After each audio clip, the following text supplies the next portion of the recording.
नमस्कार बच्चों, आपके अपने YouTube चैनल प्राइमरी एजुकेशन में आप सभी लोगों का स्वागत है। आज हम अंकुर अभ्यास पुस्तिका लेके आए। यह गणित की अभ्यास पुस्तिका है, कक्षा 4 की अभ्यास पुस्तिका है।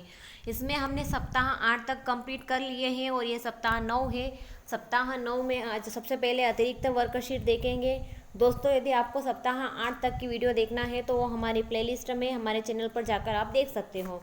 इसमें है सबसे पहला क्वेश्चन दिया गया है कि बताइए कि किस बर्तन में ज़्यादा पानी आएगा। तो ये जो आपको 3 बर्तन दिए गए उसमें सबसे ज़्यादा पानी किस में आएगा, तो फर्स्ट जो है आंसर उसका राइट आएगा, टब में सबसे ज़्यादा पानी आएगा, उस पर राइट का चिन्ह लगाना है। दूसरा क्वेश्चन दिया गया है 1 लीटर से कम धारिता वाले 2 बर्तनों के नाम लिखिए। तो 1 लीटर से कम धारिता वाले बर्तन कौन से हैं, तो गिलास है और कप है जिसमें 1 लीटर से कम पानी आता है। प्रश्न नंबर तीसरा है एक जग में कितने लीटर पानी आता है, तो उत्तर आएगा एक जग में 2 लीटर पानी आता है। चौथा क्वेश्चन है एक टब और एक जग में किसकी धारिता अधिक होगी, तो उत्तर आएगा टब की धारिता अधिक होगी। प्रश्न नंबर 5वां दिया गया है एक बाल्टी में लगभग कितने गिलास पानी आएगा, तो उत्तर आएगा 30 से 40 गिलास पानी आएगा। उसके बाद में सप्ताह 9वां दिया गया है। इसमें दिवस फर्स्ट दिया गया है भोपाल की शेर। इसमें भोपाल की शेर का एक पार्ट हमने कंप्लीट कर चुके हैं सप्ताह 8 में, और ये सप्ताह 9 का दूसरा पार्ट है। दिए गए बर्तनों में कितने लीटर पानी आ सकता है उसके अनुसार लिखना है। बाल्टी में लगभग 12 लीटर पानी आ सकता है, अनुमानित माप है ये। और दूसरा जो है जग में 2 लीटर पानी आ सकता है, अनुमानित माप है। सिंटेक्स दिया गया है 100 लीटर पानी आ सकता है, अनुमानित माप है। और गिलास दिया गया है, गिलास में 1 लीटर पानी आ सकता है।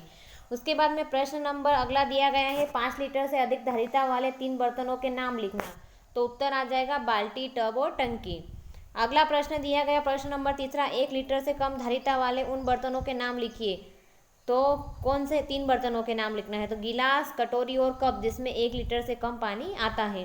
नेक्स्ट क्वेश्चन है कि एक बाल्टी 5 जग पानी से पूरी पूरी भर जाती है, जबकि वही जग 2 गिलास से पानी से पूरा पूरा भर जाता है, तो बताइए। तो क आ जाएगा बाल्टी 10 गिलास पानी से भरी हुई भर जाएगी, और दूसरा आएगा कि जग में गिलास का 2 गुना पानी आएगा। प्रश्न नंबर 5वां दिया है एक कार के टैंक में 20 लीटर पेट्रोल है। 15 लीटर पेट्रोल और डालने पर कार का टैंक पूरा पूरा भर जाता है, तो कार के टैंक की धारिता बताइए। तो इसका उत्तर बताना है। सबसे पहले लिख देंगे टैंक में पेट्रोल कितना लीटर था, 20 लीटर, और डालने पर कितना आ जाएगा 15 लीटर, तो उसकी टोटल धारिता कितनी हो जाएगी, 35 लीटर हो जाएगी। दूसरे दिन में आ जाते हैं। दूसरे दिन में फर्स्ट क्वेश्चन दिया गया है कि डस्टर की सहायता से अपनी कक्ष के बोर्ड की लंबाई माप कर लिखिए। तो जब बोर्ड की लंबाई मापेंगे डस्टर की सहायता से तो 8 डस्टर आएंगे। प्रश्न नंबर दूसरा है चाक की सहायता से अपनी गणित की पुस्तक की लंबाई माप कर लिखिए। तो उत्तर आ जाएगा 4 चाक लंबी। तीसरा है 30 सेंटीमीटर यानी कि 1 फीट वाले स्केल की सहायता से अपने कक्ष की चौड़ाई सेंटीमीटर में माप कर लिखिए। तो उत्तर आ जाएगा 360 सेंटीमीटर।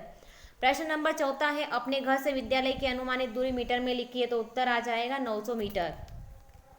प्रश्न नंबर 5वां है अपने घर से अपनी बुआ मामा के घर की अनुमानित दूरी किलोमीटर में लिखिए। तो 120 किलोमीटर तक हो सकता है, अनुमानित बताना है, या हो सकती है या है। प्रश्न नंबर 6 है सरिता के घर में एक ही दिशा में चलने पहले विद्यालय फिर डाकघर घर पड़ता है। घर से विद्यालय की दूरी 400 मीटर है एवं विद्यालय से डाकघर की दूरी 300 मीटर है। तो घर से डाकघर की दूरी कितने मीटर है, तो घर से विद्यालय बराबर 400 और विद्यालय से डाकघर यानी कि 300, टोटल कितनी दूरी हो जाएगी, तो 700 मीटर हो जाएगी। उसके बाद में अगला क्वेश्चन है प्रश्न नंबर पहला आपके शरीर की अनुमानित लंबाई क्या होगी यदि अमानक इकाई डस्टर हो तो 10 डस्टर। ख है यदि अमानक इकाई आपके हाथ का बालिस्त हो तो 11 बालिस्त। यानी कि प्रश्न नंबर दूसरा लंबाई का अनुमान लगाकर तालिका में लिखिए। तो शरीर के भाग, शरीर की कुल लंबाई होगी अनुमानित 110 सेंटीमीटर और वास्तविक है 109 सेंटीमीटर। सिर के घेरे की लंबाई अनुमानित है 10 सेंटीमीटर और वास्तविक है 12 सेंटीमीटर। शरीर के भाग में बित्ता की लंबाई तो अनुमानित है 15 सेंटीमीटर और वास्तविक है 17 सेंटीमीटर। हाथ की लंबाई अनुमानित 30 सेंटीमीटर और वास्तविक है 35 सेंटीमीटर।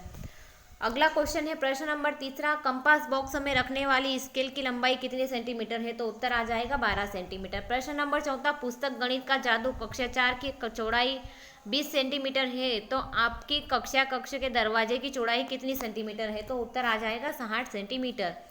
प्रश्न नंबर 5वां दिया गया है, रोशंग होशंगाबाद से भोपाल होते हुए सांची जाता है। यदि होशंगाबाद से भोपाल 70 किलोमीटर है दूर है तथा भोपाल से सांची 45 किलोमीटर दूर, होशंगाबाद से सांची की दूरी कितने किलोमीटर होगी?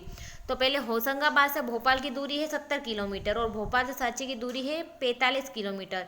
यानी कि अब अपने को बताना है कि होशंगाबाद से सांची की दूरी कितनी होगी। तो होशंगाबाद से सांची की दूरी हो जाएगी 115 किलोमीटर। जब दोनों को जोड़ेंगे तो उत्तर क्या आ जाएगा? 115 किलोमीटर। गुणा का रिक्त स्थान लिखिए। 7 गुणित 6 सचेंग 42, ऐसा करना है इसको। 7 में 6 का गुणा करेंगे 42, 7 में 12 का 12 7 84, 7 में 14 का 14 7 98, 7 में 9 का 7 नमक की 63, 7 में 15 का 15 7 105, 7 में 8 का तो 15 अठी सत्तू अठू 56, 7 में 13 का तो 13 7 51 और 7 में 7 का तो सत्तू सत्तू 49। इस तरीके से 7 का गुणा इन सभी में करेंगे तो उत्तर यह आ जाएगा। इस तरीके से तालिका को कंप्लीट करना है। प्रश्न नंबर दूसरा है, एक कक्षा में 25 विद्यार्थियों को प्रति विद्यार्थी 3-3 टॉफियाँ बांटी ये वितरित की गई। बताइए कक्षा में कितनी टॉफियाँ वितरित की गई? 3-3 की बांटी है और 25 विद्यार्थी है तो कुल विद्यार्थी बराबर 25 और टॉफियाँ कितनी बांटी? तो 3। कुल टॉफियाँ कितनी बढ़ गई है? तो 25 गुणित 3 बराबर यानी कि 75 टॉफियाँ बढ़ गई है। उसके बाद में प्रश्न नंबर तीसरा दिया गया है, साइकिल के एक पहिए में 32 तीलियाँ हैं। ऐसी 4 साइकिल के पहियों में कुल कितनी तीलियाँ होगी? तो एक पहिए में 32 तीलियाँ, 4 साइकिल में यानी कि 32 गुणित 4, तो 32 में 4 का गुणा करेंगे तो आ जाएगा 128 तीलियाँ। उसके बाद में अगला क्वेश्चन दिया गया प्रश्न नंबर चौथा, एक पशुपालक के यहाँ 4 गाय, 2 बछड़े और 3 बकरियां हैं। सभी पशुओं के पैरों के कुल संख्या बताना है। तो गाय की जो संख्या है वो 4 गुणित 4 यानी कि 16 है। बछड़ों के 2 पैर है तो 2 बछड़े यानी कि 4 गुणित 2, 2 बछड़े हैं तो 4 पैर है तो 4 पैर गुणित 2 तो कितने आ जाए? 4 दूनी 8। बकरियां कितनी है? तो 3 बकरियां हैं तो 3 बकरियों के एक बकरी के 4 पैर तो 4 तेरी 12। तो इस तरीके से 16 पैर गाय के हो जाएंगे, 8 पैर बछड़े के हो जाएंगे और 12 पैर बकरियों के हो जाए तो टोटल कितने हो जाएंगे? 12 और 8 20 और 16 कितने हो जाएंगे? 36। तो कुल 36 पैर हो जाएंगे।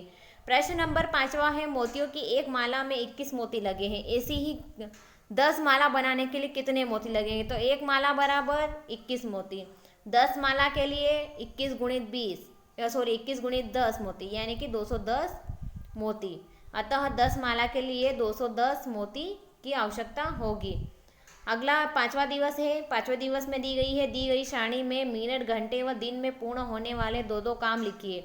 तो मिनटों में पूरे होने वाले कार्य के आ जाएंगे? पढ़ाई करना और दिनों में पूरे होने वाले मकान बनाना मकान वाले काम। मिनटों में ब्रश करना, घंटों में खाना खाना और दिनों में सड़क बनाना। प्रश्न नंबर दूसरा है, अल्प और अधिक समय में होने वाले 3 कार्यों को लिखिए। तो कम समय में होने वाले सांस लेना, ब्रश करना, नाखून काटना। अधिक समय में होने वाले खाना खाना, पढ़ाई करना और खेलना, जो अधिक समय लेते हैं। प्रश्न नंबर तीसरा दिया गया है, निम्नलिखित कार्यों में लगने वाले अनुमानित समय में लिखिए। नहाने में लगने वाला समय 10 मिनट, रात्रि के सुबह तक सोने में लगने वाला समय 8 घंटे। प्रश्न नंबर चौथा दिया गया है, सोनू को दोपहर का खाना खाने में 25 मिनट तथा सुबह का नाश्ता करने में 12 मिनट लगते हैं। तो बताइए उसे दोपहर का खाना खाने में कितना समय लगेगा? उत्तर आ जाएगा 25 - 12 बराबर 13। कितना समय लगेगा? 13 मिनट लगेंगे ना। उसके बाद में प्रश्न नंबर 5वां दिया गया है, रूबी प्रातः 6 बजे उठती है, 10 बजे घर से विद्यालय के लिए जाती है, तो वह उठने में कितने घंटे बाद विद्यालय के लिए जाती है? तो 10 - 6 यानी कि 4 घंटे बाद वो विद्यालय जाती है। अब नेक्स्ट दिवस है, छठा दिवस है, ये आखिरी दिवस है। इसमें फर्स्ट क्वेश्चन दिया गया है, 2 लीटर से अधिक धारिता वाले बर्तनों के नाम। तो 2 लीटर से अधिक में पानी किस में आएगा? मटके में और गुंडी में। प्रश्न नंबर दूसरा दिया गया, एक बस के टैंक की धारिता 600 लीटर है। यदि बस में 490 लीटर डीजल है तो कितने लीटर डीजल डालने पर बस का टैंक पूरा हो जाएगा? टोटल 690 लीटर में आता है उसमें और 490 लीटर उसमें है तो 600 में से 490 घटा देंगे यानी कि 110 लीटर और डीजल उसमें समा सकता है या आ सकता है। प्रश्न नंबर 3 दिया गया है, स्केल की सहायता से अपनी गणित की पुस्तक की लंबाई माप कर लिखिए। तो कितनी होगी गणित की पुस्तक की लंबाई? 22 सेंटीमीटर। प्रश्न नंबर 4 है, सुबी के घर से एक ही दिशा में पहले किराना दुकान फिर विद्यालय है। घर से किराना दुकान की दूरी 200 मीटर एवं किराना दुकान से विद्यालय की दूरी 300 मीटर है। घर से विद्यालय की दूरी कितने मीटर है? तो घर से किराना दुकान की दूरी होगी 200 मीटर, किराना दुकान से विद्यालय की दूरी होगी 300 मीटर और टोटल दूरी हो जाएगी 500 मीटर। तक घर से विद्यालय की दूरी हो जाएगी 500 मीटर। प्रश्न नंबर 5 है, कक्षा कक्ष के कमरे की लंबाई एवं चौड़ाई ज्ञात कीजिए। तो कक्षा कक्ष की लंबाई है 7 मीटर और कमरे की चौड़ाई है 5 मीटर। इस तरीके से यह क्वेश्चन भी कंप्लीट होता है। अगला क्वेश्चन प्रश्न नंबर 6 दिया गया है, भोपाल से उज्जैन जाते हुए रास्ते में सीहोर है। भोपाल से सीहोर 38 किलोमीटर है और सीहोर से उज्जैन की दूरी 154 किलोमीटर है। 154 किलोमीटर है।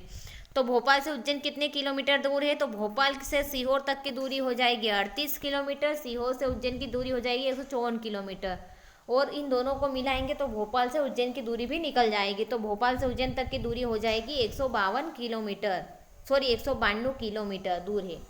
प्रश्न नंबर 7 दिए गए, एक विद्यालय में 100 विद्यार्थी, यदि मध्याह्न भोजन में प्रत्येक विद्यार्थी को 4 रोटियां मिलती है तो बताइए कितनी रोटियों की आवश्यकता होगी। तो विद्यार्थी कितने हैं? 100, रोटियां कितनी मिल रही है एक विद्यार्थी को? 4।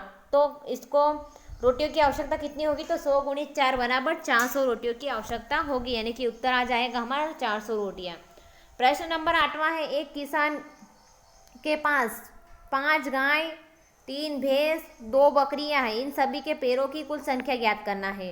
तो सभी जानवरों की संख्या, पैरों की संख्या 4-4 होती है। गाय के पैर कितने होते हैं? 4। भैंस के पैर कितने होते हैं? 4। और बकरी के पैर कितने होते हैं? 4। अब गायें कितनी है? 5 है, तो 5 × 20। भैंस कितनी है? तो 3 है, तो 3 × 12।